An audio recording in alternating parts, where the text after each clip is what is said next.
So how do you put God first? A lot of people block their own blessing because they don't put God first.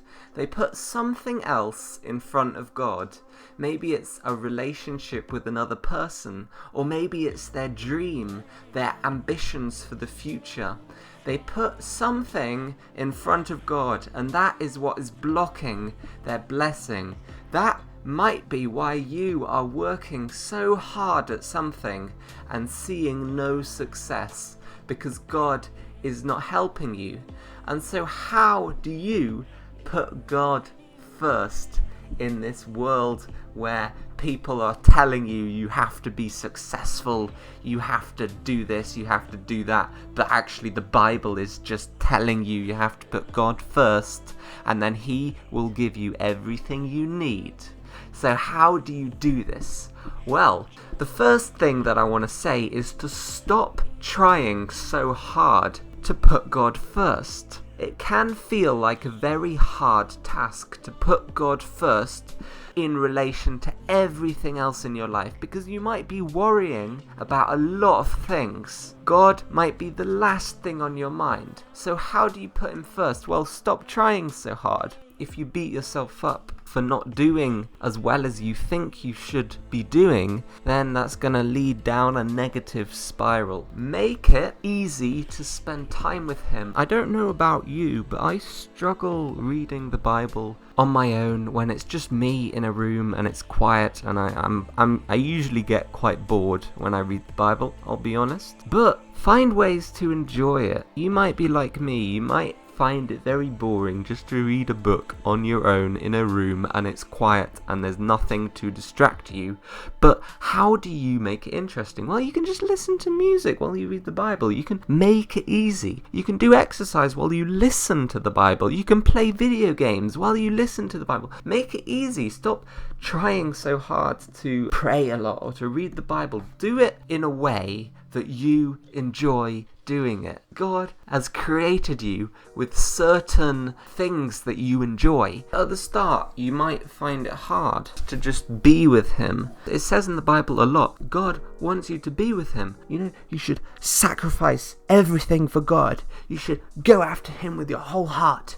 You should do this. You should be super passionate.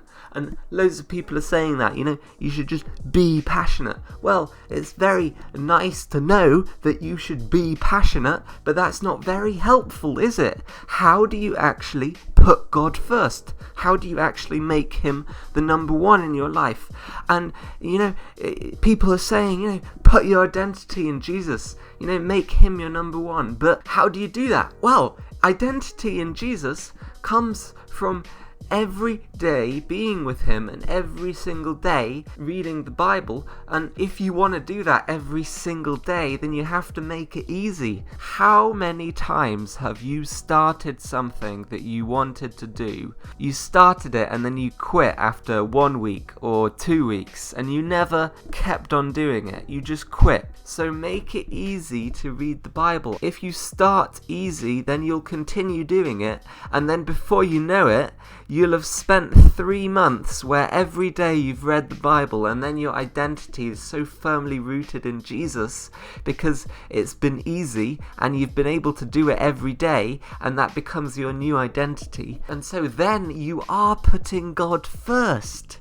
You see, putting God first shouldn't be something that is hard. You should just naturally be able to do it because you find ways to enjoy God's presence. If you enjoy kneeling, praying for an hour at a time, do it. But if you don't, then don't beat yourself up about it. You shouldn't fall under condemnation that you're doing not as well as you thought you would. The more things that we can find that enable us to enjoy God and to just be in His presence, The more things like that we can find, the better. The Bible Project is an amazing resource that has enabled me to enjoy learning more about the Bible. I recommend that you check it out. If you enjoy listening to audiobooks, oh my goodness, I have found so much joy listening to audiobooks. Why? Because I can do it while I'm doing loads of other things, whether I'm playing video games, cooking, running, doing whatever. I can listen to audiobooks while I'm doing stuff, and I can enjoy them much, much more. The best relationships are those relationships where you can enjoy the presence of the other person. The more you can do things with that person that you find exciting, the more that you can enjoy their presence. So I hope that this video helped you. Make sure to subscribe, hit the bell, and I'll see you in the next video. Goodbye.